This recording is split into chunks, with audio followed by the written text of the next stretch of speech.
Assalamu alaikum rahmatullahi wa barakatuh. Hope you're doing well. We're continuing our deep dive into this radical feminist book. We have, I believe, learned quite a lot about their demented ideology, and I have come up, I believe, by the permission of Allah, with several rebuttals.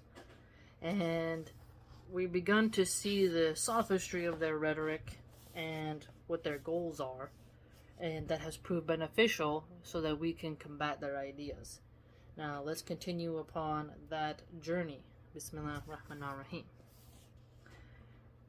For all their talk of protecting women, the modern far right is just as clear as the slave owners of the antebellum American South on what sort of woman actually deserves dignity, protection, and respect. Okay, so what sort of woman deserves dignity and respect? What sort of men deserve dignity, protection, and respect? Do women not also have standards? Short, ugly, fat, broke men don't get any sympathy from women. So we have, like, as Muslims, we have rights with other Muslims and human dignity. But we shall not be pretending as if feminists don't have super disgust for men as well. Just look how they talk about incels, involuntarily celibate men. Do they have mercy towards them? Are they giving those men advice? No, they despise them. For the past several years, Muslim women have been the most common targets of racist street violence in the UK. Okay, so Islam is not a race, okay? Just because she's brown doesn't mean she is a Muslim, okay? So we're going to write over here, Islam is a religion, okay? Especially those who wear visible markers of the Islamic faith like the hijab or the niqab. I have had some unfortunate interactions. None from women, it's all been from, one was an older white guy who had a pot belly, and then the one for young Latino males, surprisingly, sadly. In Germany, where the 2015 Cologne attacks led to a national panic about immigrant men preying on white German women, attacks on Muslims have soared. The majority on lone women or women with their children. Okay, so just because they're brown doesn't mean they're Muslim. We gotta get that out of the way. German authorities, okay, so when a Latino who's Catholic has a Jesus praying hands tattoo, is he called Catholic crimes? No, it's called just crimes. German authorities registered at least 950 attacks on Muslims and Muslim institutions such as mosques in 2017, with hijabi Muslim women in particular being harassed, threatened, shouted at, spat upon, humiliated, choke slapped, groped, punched. Okay, yeah. No doubt there's going to be some instances, but what is the solution for that? Well, Muslim women are supposed to have a male chaperone. And if we were to do that, this feminist would say we're oppressed. Feminists like her just also said defund police. Do you see how she makes no sense? So she would want the Second Amendment banned, so those Muslim women wouldn't have a right to defend themselves with lethal force. They would tell the Muslim woman, your husband having a male chaperone is oppression. And 3, they defunded the police. But here she's pretending like she cares about the safety of Muslim women, when she supports things that put Muslim women in actual danger. Earlier, she mocked men as being protectors for women. Now, she's showing how when men attack women, well, this is a problem. You see, she doesn't make any sense at all. Many of the perpetrators, according to authorities, are associated with far-right and racist organizations, but there was no proportional national panic about the safety of migrant women who had fled war and civil unrest hoping to find safety. So that's a good point. I will grant her that. The national panic was only about the pretty women of their own ethnicity and faith. That's a true thing. And I'd never really thought of that until she mentioned that, so that's good on her credit. So, that's a good point. This very same political groups who are so keen for us all to recognize the apparently unique threat posed by Muslim men to white women are not simply unconcerned about any woman who isn't white. They are actively committing assaults on any woman or girl they think is inferior. Now, again, there's lots of white Muslims, Indonesian Muslims, who are Asian, right? It's not just, hey, there's a brown guy, he has to be Muslim. Just like when you see a brown Latino, you don't automatically assume he's a Catholic. When you see an Italian guy, you don't automatically assume he's Christian, or Catholic, right? You gotta be smart about it. So much for the brave defenders of womanhood. One of the racism's salient historical features has always been the assumption that white men, especially those who wield economic power, possess an incontestable right of access to black women's bodies. Where is the evidence for this? Where is the evidence that white men think that they can just R-word black women in the street? Where is the statistics that show black domestic violence amongst black homes? Now, the majority of black women are single mothers still, so like 70%. So what we need to see is who has more domestic violence. Is it white on white or black on black? That's what we would need to see in order to believe her assertion here. Let's see the statistics of how many white men are R-wording black women. We need to see the evidence for that. It's an old song. You see a lot of black men marrying white women, and you do see a lot of white women picking black men, so I'm not sure what she's trying to get at here. It seems pretty consensual to me.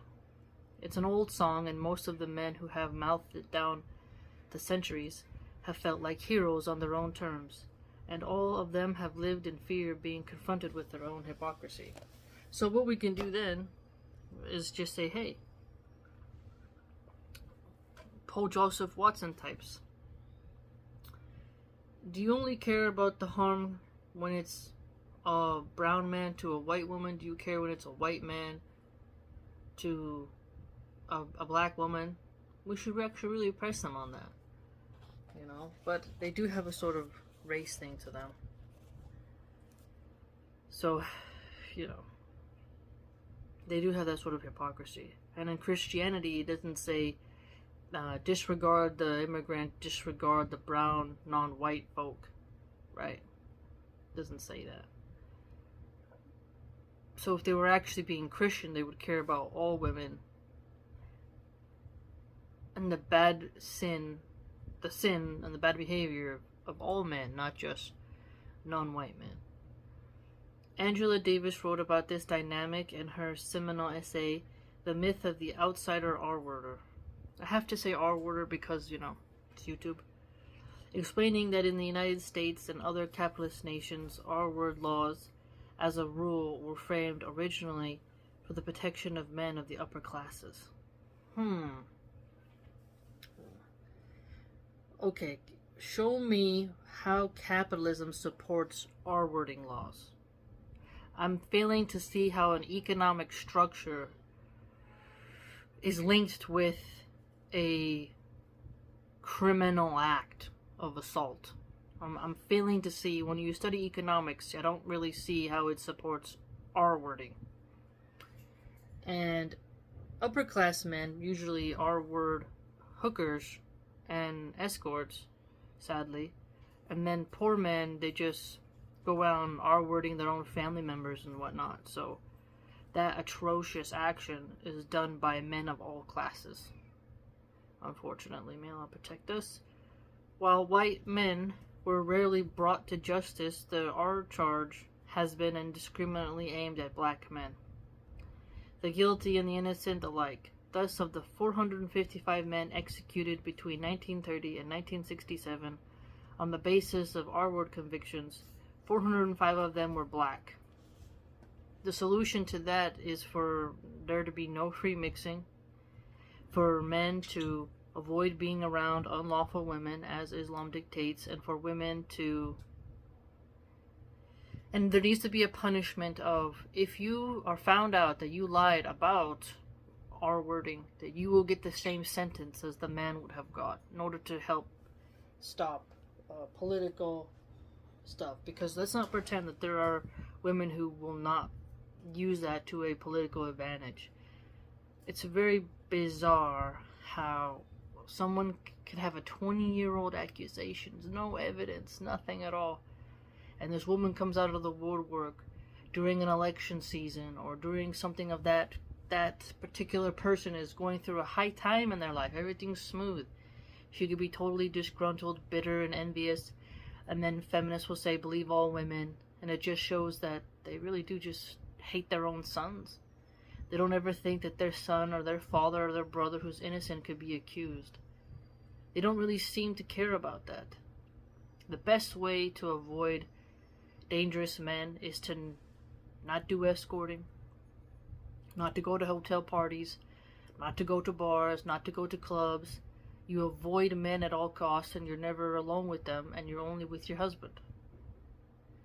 You stay in public places. You don't get in cars alone with them if you're not married. There's a lot of ways we as women can avoid. And then there's men who just seek women out and are totally insane. And some who play the long game of gaining the woman's trust and then doing that to her. It's quite atrocious. But for me, the Islamic lifestyle cuts down the percentage rate. It closes the doors at a higher rate than other lifestyles that liberals like her suggest. This was not because black men are more likely to assault women. Laws around our wording, as we have already seen, are framed not around women's actual experience, but around the level of coercion that men, almost always white men, deem appropriate. Okay, so what about in India? India has a huge problem with R wording.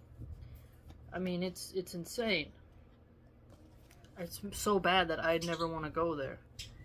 Even though I would really like to try some very high-class food. Tandoori chicken, mango lassis, and the naan bread. But I'm sure there's beautiful parts, but it's intense, you know. It's a very tough time in some places. Just like in Mexico City, there was a cab driver who assaulted a woman, and there was some atrocities in Mexico City. So you just gotta be careful where you travel, you know. Resistance to the vicious new politics of wounded white patriarchy must be anti-racist as well as anti-sexist. Anti-racist, anti-sexist. Because the logic of misogyny, see these buzzwords, racist and misogyny and sexist and chauvinists, like you could just make a song out of it, that sustains sexual oppression, is grounded in white supremacy. So, okay, resistance to patriarchy. So resistance to patriarchy. She hates capitalism. Okay. She contends that capitalist nations have R-wording laws that protect the men of the upper classes. Has she shown me this law? I believe not. Believe not. Women of all races and backgrounds are untreated. Doesn't acknowledge how many like NFL and basketball players, they get up to the higher echelons, they have something with an escort, and the escort tries to blackmail them with money, like, if you don't give me money, I'm gonna say you did this to me and I'll ruin your career. I mean, these poor men, they get preyed upon, poached upon by a lot of these harlots. So how many black men have been accused of something they didn't do by an escort? Women of all races and backgrounds are subject to sexual violence and harassment, to the threat of R-wording, to the mechanisms of white supremacist patriarchy. There it is, that word. So she seems to me to be, even though she is pale, I still think she's a black supremacist or a black fetishist. So if we said black supremacist matriarchy, would you be okay with that? As they are enacted on our real bodies. In this story, women are human beings with agency, and no man has the right to ownership over our bodies. No matter how rich he is, how white he is, or how much power he has. So, ownership over bodies. What about the tribes that are all over Africa? They're very traditional, close-knit, gender roles. What about them? Do you think that they want their wife out there servicing the hyenas and the giraffes and whatever else? You think that they don't feel like the wife and the husband are united as one, and the rights of them are with each other? Something to think about. See, ownership to me makes it sound like she's trying to be like Destiny the streamer and his ex-wife Melinda having an open relationship. A perverted, degenerate open relationship where she can go and get, a train ran on her and then come home to her soy boyfriend who pays all her expenses. Like, something just ain't right in the way that she talks about it. It sounds very pornographic to me. Even like it's like so like dominatrix talking. It's something weird going on here that I haven't quite put my thumb on. But the way she talks about oppression, at first you think it's this noble way, but when you really look at it, almost makes you think that like she's longing for someone to like be her dream guy, and I don't think her dream guy is a limp noodle. The heroes of this story are women, and they become more heroic in proportion to how far they are able to reach out and work together. See, because she was talking about physical abuse and going off of statistics. Maybe I'd be more inclined to believe her authenticity. But when I see ownership over bodies, now I see she's talking about promiscuity and abortion. You see what I'm saying? So, I'm not really trusting her, to be quite honest with you.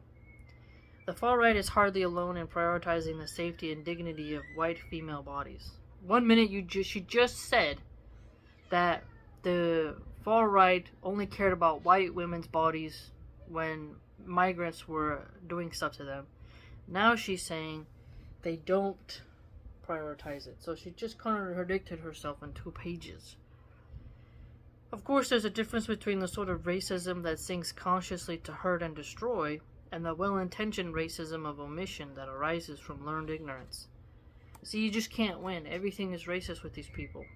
But that distinction is less relevant to those on the receiving end. It's almost like you can't win. If you look at the articles about... I even saw an article where a leftist said that coffee was racist. It's like everything is racist. And racism was a buzzword that got people a lot of views. So maybe it has to do with monetization and like trending topics. And so whoever can keep writing about racism, they'll get paid and get fame. But they don't actually care about it. That's a little bit how I'm feeling with this lady. Sadly, there remains a current of racism in the feminist movement. A current that seeks to win concession from white patriarchy at the expense of women of color. See, they even eat their own. So not only is she a rad femme, but now some people are still not a good enough. It's a self-eating snake. A current that relentlessly centers the experience of white Western women. I did see a little bit of that with the ballerina farm. A current that begins centuries ago when the early suffrage and reproductive activists drew away from the abolitionist movement and tried to argue their case by appealing to eugenics. Okay, so a current that began centuries ago when the early suffrage and reproductive activists drew away from the abolitionist movement. You see here, abortion again. Suffrage, women's suffrage, abortion enthusiasts, cultists in the abolitionist movement and tried to argue their case by appealing to eugenics. And I mean, to me, this chick sounds like a eugenicist, anti-family, anti-womanhood. I mean, she hates heterosexual men. You know, she just hates them. It's strange. So she wants everyone to be gay. Really, really into sodomy. She's really into sodomy. She's a poop enthusiast.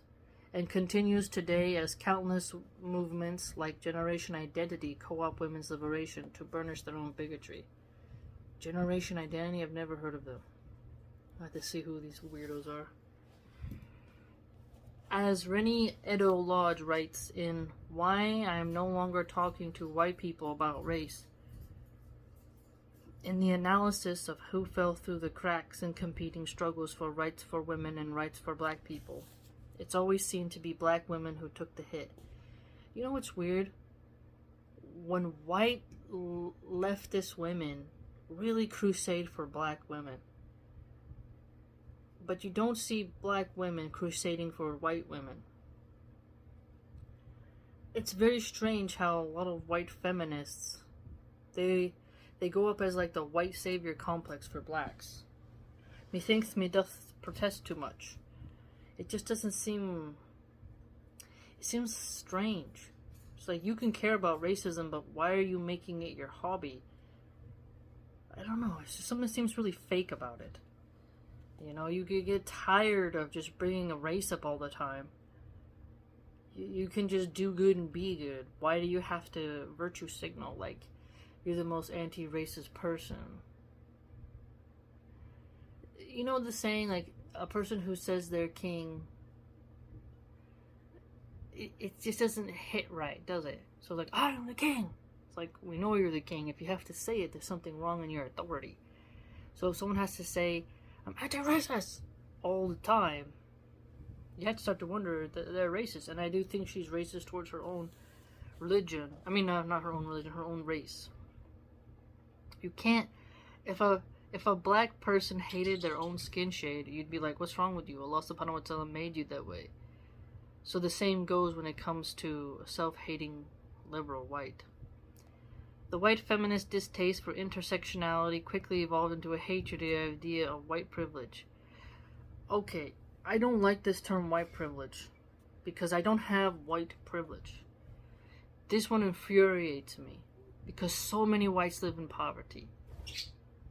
I was like, when someone calls me privileged just because the shade of my skin and they don't know the suffering I've been through, the brokenness, and you use that word, it's like a black child who had a loving mom and loving father had way more than me. It makes me very angry. It's quite infuriating. This is like, if someone talked to me like that in my face, I'd have a very hard time like keeping my hands to myself. Perhaps because to recognize structural racism would have to mean recognizing their own whiteness. Structural racism? My whiteness is not a sin. Allah subhanahu wa ta'ala chose this color for me. It is uncomfortable to recognize one's own complicity with whiteness. Complicity? I didn't have a choice, woman. Neither did you. Just because you hate your skin shade doesn't mean I have to. I don't have white pride, but I don't have white shame. And white people's comfort has historically been purchased at the cost of black lives. Every white person who writes about politics is intellectually blinkered by their own whiteness. Okay, whatever you say about whites, you have to then say about other races. Otherwise, you are racist and you are not really being truthful. And I can guarantee that this book, despite my best efforts, is full of oversight, full of moments when I have spoken of women's experience and seen in my own mind only white women. In this book, I've asked men to make space for discomfort. White feminists must do the same when confronted with their own violent ignorance. Learn as fast as possible. Identify and atone for their mistakes. Atone? What do you suggest by atonement? Self-hating? You're gonna start flagellating yourself in the streets, woman? I remember there was a video where white women were getting on their knees and kissing the shoes of black men to atone for racism. found that to be really strange and bizarre. And another one where a black guy had white women on leashes and like was pretending to whip them like slaves, which came off as very pornographic. It's like they get very weird, these cult members, and I don't see how their kinky displays of flagellation and fetishization do anything to make people get along. It really just makes us uncomfortable because we don't want to see your pornish pervert displays. You know, it's strange. Comedy brings people together far greater than whatever the hell this woman is doing. Good jokes by Dave Chappelle and others can really get people laughing, you know, and that's something that helps when you can laugh at each other's stereotypes and whatnot. That's a good thing. But this type of nagging, bitchy, cunty, aggressive, combative, nasty, ear-biting, ankle-slicing attitude that she has is very off-putting. But again, she doesn't want to be the smooth, graceful woman with class like a Princess Diana. She wants to be like nails on the chalkboard, like a vampire bat gnawing at the neck of a horse. The world will not be worth rebuilding if individuals can't make room for the discomfort of being wrong. And this sexual revolution will be impotent if it is not also intersectional. So she's an intersectional. So she is an intersectional rad femme. And gender as vectors of oppression are neither the same, nor however can they be considered separately. Quite apart from being ethically suspect, any movement to end exploitation that fails to center race is intellectually useless. So, what does she just say here? Any movement to end exploitation that fails to center on race is useless. So she wants to center race in everything. That must be quite exhausting. Quite exhausting. I couldn't imagine having her at the Thanksgiving table. She probably would get mad at eating the white meat of the turkey. I don't want the white meat. I want the dark meat. And then Grandma at the table is like, I know you like BBC. Eat your damn mashed potatoes. You know, like, ugh, what a nightmare. Angry Young Men, Chapter 11. Here we go. When the real fascists show up, will you be ready? In the past few years, far-right movements have swept to prominence and to power around the world. And a lot of well-meaning, non-fascist people are still convinced that when the baddies in black start knocking down doors and dragging away their neighbors, they'll do what's right, just like their grandparents and great-grandparents did before them. I kind of want a strong-arm society, though. You liberals gave us the decadence, decay, the perversions, the drugs, the porn, the broken homes, the abortions, the sin, the degradation, the lack of family, the lack of purity. Like, the fact that they put pornographic books in schools that I have seen them. This book is gay, and it talks about all strange stuff. They have books where it shows kids how to put condoms on, and it's with graphic cartoons. You know, it's so strange. And then my kid's school handed her a bookmark, and it said, "Don't believe in book bannings," and it had like a superhero on it, and my kid thought it was a thing about superheroes. But when she handed it to me, and then I inspected it and I checked the website, it's all Rainbow Mafia books that talk about sexuality and sex and masturbation and weird stuff. And I saw it with my own eyes. That's perverted. Why can't kids just learn things like how do you own a home? How to plant a garden? What are taxes? What's the Federal Reserve? How, like, things that matter. That actually matter. But it's all about kinky, anal stuff. It's like, why? Why do you have to do that? It just seems so bizarre to me. So, when she's like knocking down doors and dragging us away. I told you, she's got something going on with like the leather, you know, the tight leather and the whip. I told you there's dominatrix theme that she's got going on. A lot of very strong-minded women have these very strange fantasies of someone to overpower them. And the way she writes, it's almost like we're in her weird fetish dream, I'm feeling like. It just doesn't feel right. Let me know if you're getting similar vibes. They'll wait until they're called on, and then they'll take a stand. The problem is that the time for waiting is over. It was over long before 6th of January 2021, when hundreds of heavily armed white supremacists stormed the U.S. Capitol. Okay, now I know that she's definitely... Okay, so this is where I was banned on Facebook from ever creating a group or something. Like I used to be an admin of a political group, and they banned me from ever creating another group. And when I got, the shadow banning after that was so intense, it was ridiculous.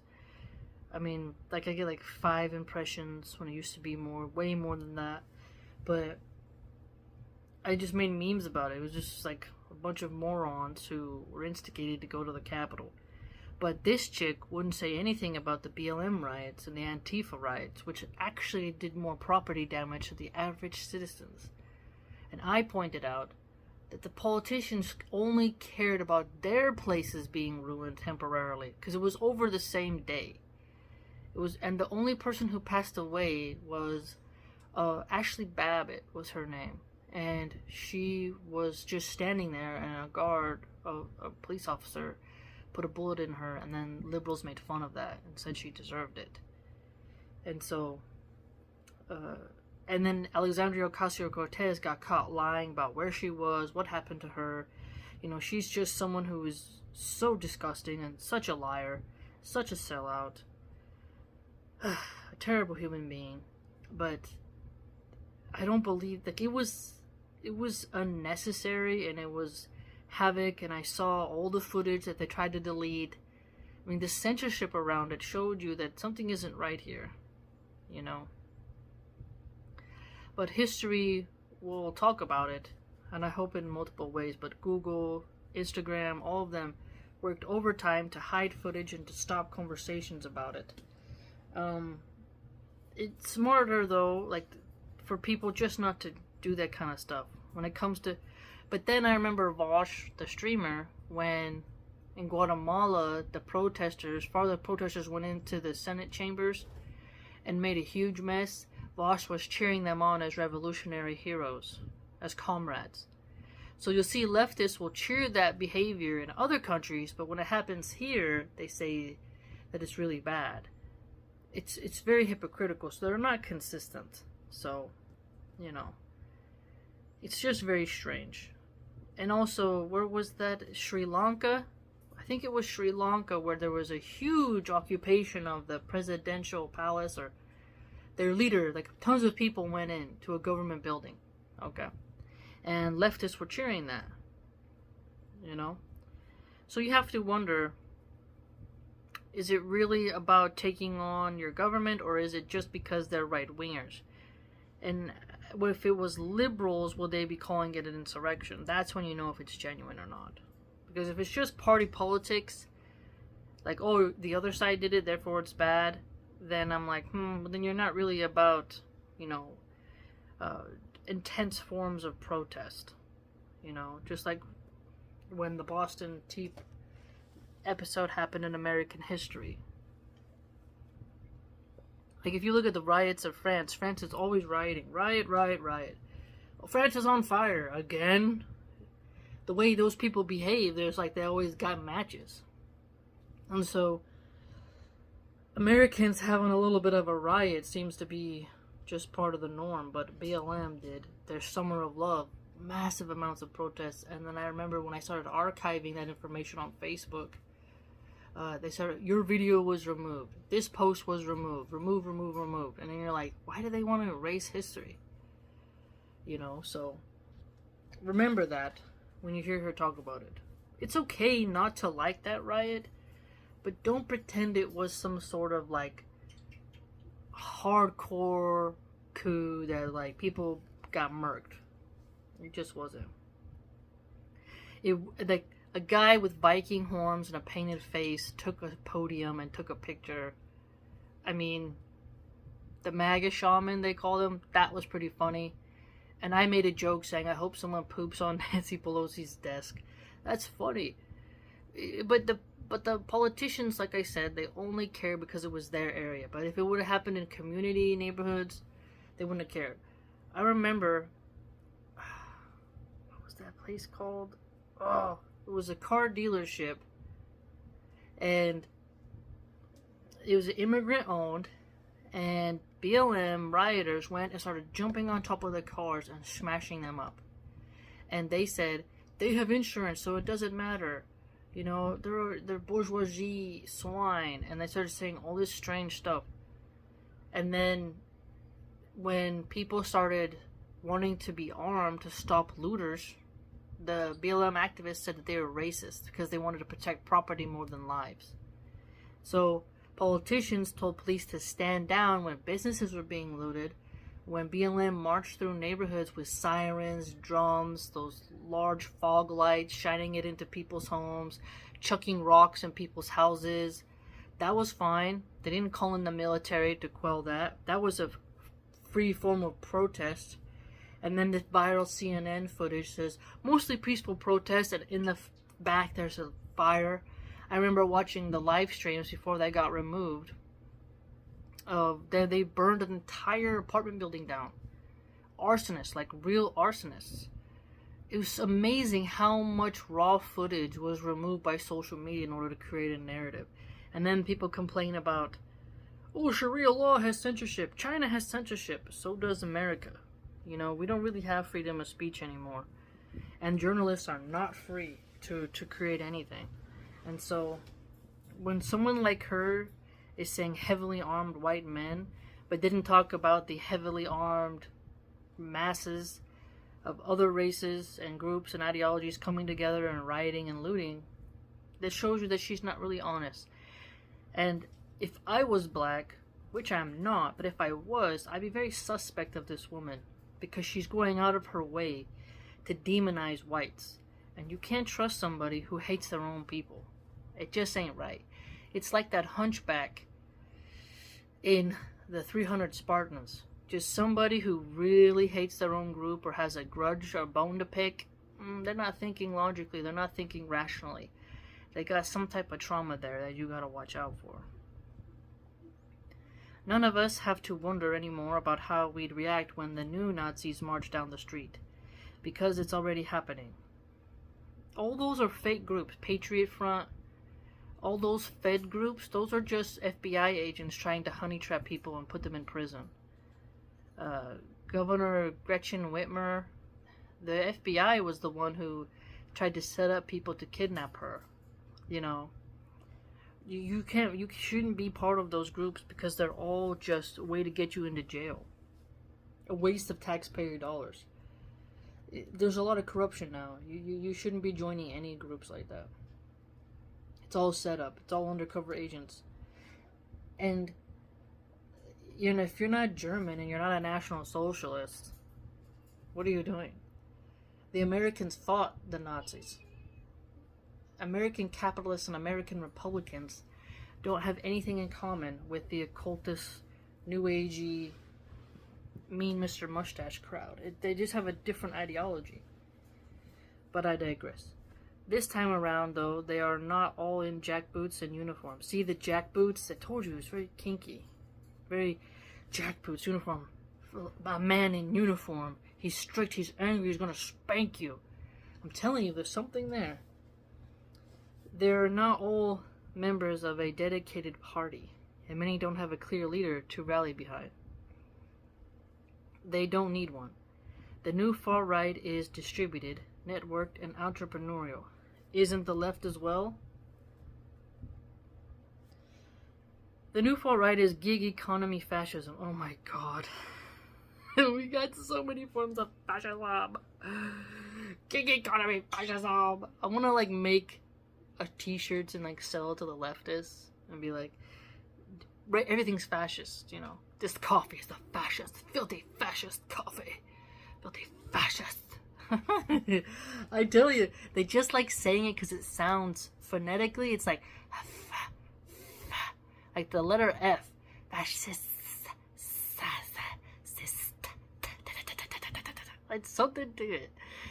You know, it's something to the word that makes it like racist. Like they also say cis women. They like words that have like cis, racist, fascist, cis woman. Like there's something phonetically to it. And sexism is one of its key recruiting grounds. See, so look at this. Sexist, gig economy, fascist. Oh my gosh. Misogynist. Oh my gosh. I tell you, misogynist, sexist, you gig economy fascist, you Nazi. It's like they just hit all the buzzwords. How many more can she fit in here? You know, she's gonna start making up new words. She wants you to know she knows all the right words. She needs you to see how much of a leftist she is. She's desperate for that leftist validation as the number one lefty. Misogynist extremism. So misogynist extremism. So there's minor extremism of misogyny and mega misogynist extremism is the elevator music of the age. Elevator music is boring. So elevator music isn't extreme. Elevator music is boring and puts you to sleep. So that would actually be mellow misogyny, not extreme misogyny. If you wanted to have extreme music, it'd be like heavy metal, like that would be more of like the right music to couple with her phrasing of misogynist extremism. But elevator music is like dee dee dee dee dee dee dee dee. You're like floor number 4. Okay, we're out. You know. At first, it started as a subtle whine, almost on the edge of hearing, an undertone of vengeful male despair audible to those who happened to be standing closest: online activists, anti-racists, women, people of color, in the public eye, and feminists. If you're in the public eye, you're not above reproach. And just because you're a woman doesn't mean people can't criticize you.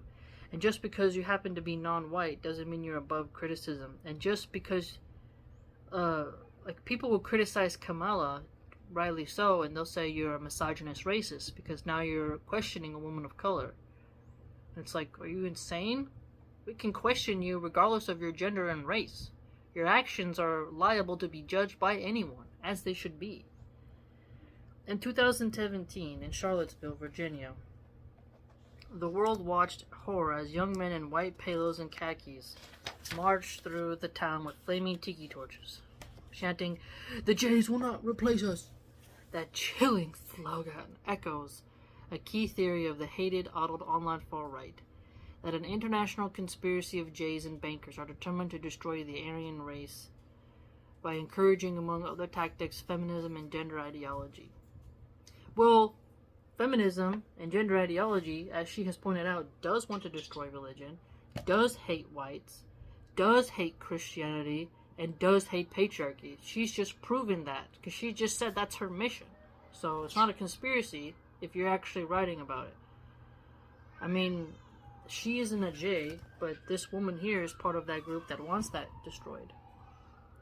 This theory, known as the Great Replacement, points to the declining birth rates among wealthy Western countries like the United States and Britain, the high rates of immigration from non-white countries, and the high birth rates among immigrants from those countries. Modern extremists point to the fact that women across the West are having fewer children as evidence of the success of this Great Replacement project. Okay.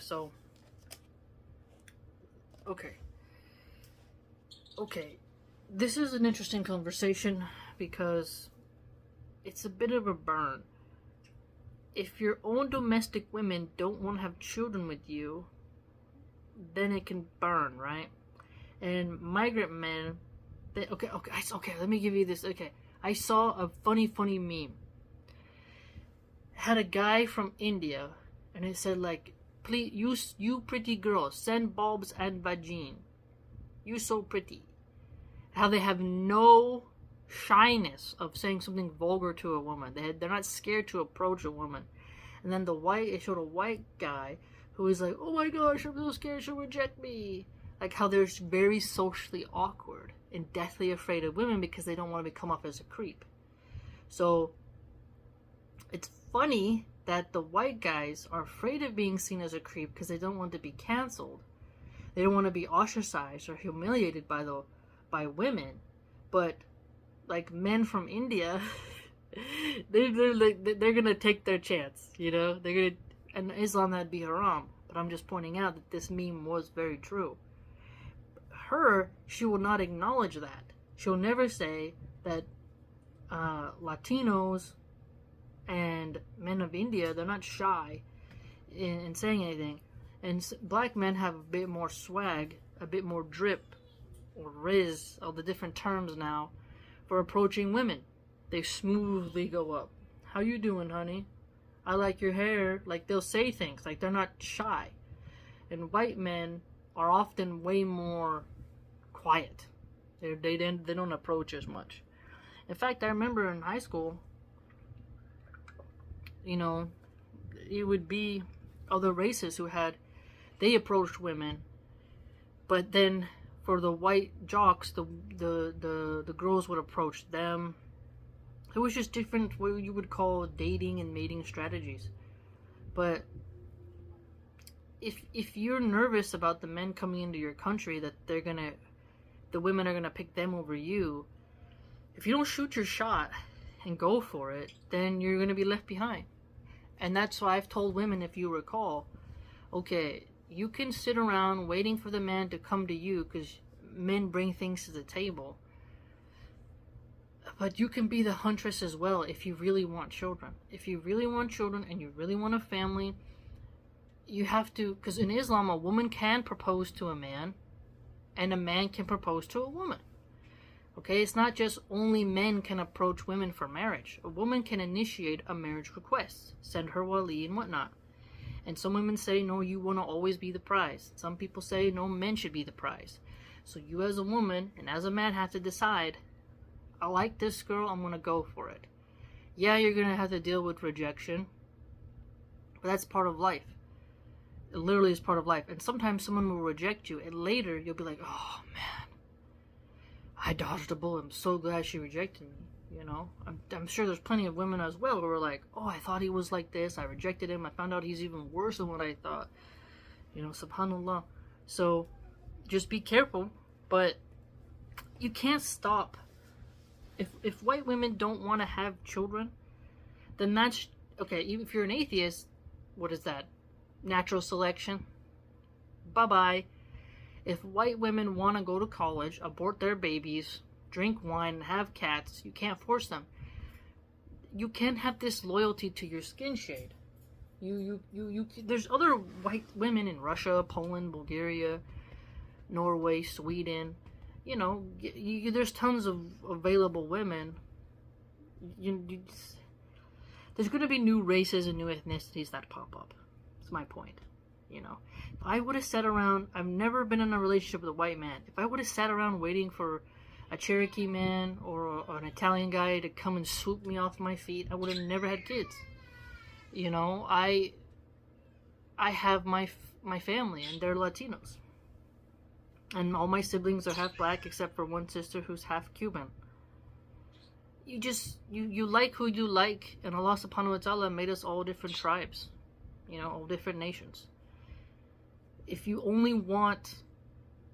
I wanted to buy a horse, and I said, I only can have a black horse. And then the market was like, hey man, we're not really getting a lot of black horses. We got all the other colors though. And I'm like, no. The only one who can pull my wagon is a black stallion. I need a black stallion. I'm like, sorry man. They're just not that many. Can you afford it? Like, can you take care of it? Like, it would be stupid, right? I guess, I can't have my business because I can't get a specifically black horse to pull my wagon. But then, like, okay, well, a horse is a horse, get you what you need to get. Same thing with relationships. You gotta, at a certain point, if you actually care about birth rates, you're gonna just get what you can get. And that's why Islam is superior, because Islam doesn't focus on race. We are Muslims. Regardless if you're a Muslim of Japan, Muslim of Indonesia, Muslim of Egypt, of Nigeria, we're Muslims. And we're going to have children, inshallah, and our men can have 4 wives. So, what you going to do? That's just the way it is. So, if you want to get a Western woman who doesn't want kids, well, that's you as a man. You can pick someone. There's so many women in the world. Go find her. But what happens is some of them want the perfect Barbie, but the Barbie who has immigrant rural values, that's a very rough thing to find. That's like finding a rural village man who looks like Brad Pitt or who looks like Jason Momoa. It's gonna be difficult. It can be done, but you have standards, and then you have some concessions you have to make. So the Great Replacement Project, there's nothing you can do to stop it. If your own government has this ideology, you're not going to get all these white women who are feminists on board. They hate having children. They glorify abortion.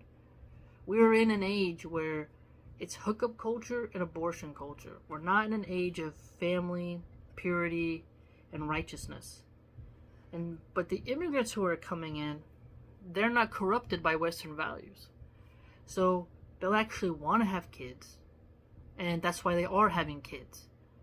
See, you can say, we have to save Western society. Western society says family bad. Western society says abortion good. Western society says debt over family. Says college first, family last. Career first, family last. That's Western modern values. Western values of, for example, France, you don't have a right to paternity testing.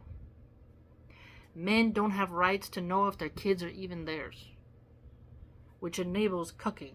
So, cucking is a France Western value. Really look at it. We're not in the 17th century anymore, and the values change of the 17th, 18th, 19th, and 20th century. The 20th century today values are whoredom. Is really whoredom, and this rabid feminist we're reading, she wants a world that I would not ever want to see come into fruition. And if it did, I would pray to Allah every time I pray for it to be given the Sodom and Gomorrah treatment. But Allah is the most wise. Allah is the most high. And our birth rates will outshine them. But us Muslims, we cannot have this type of view of racist breeding.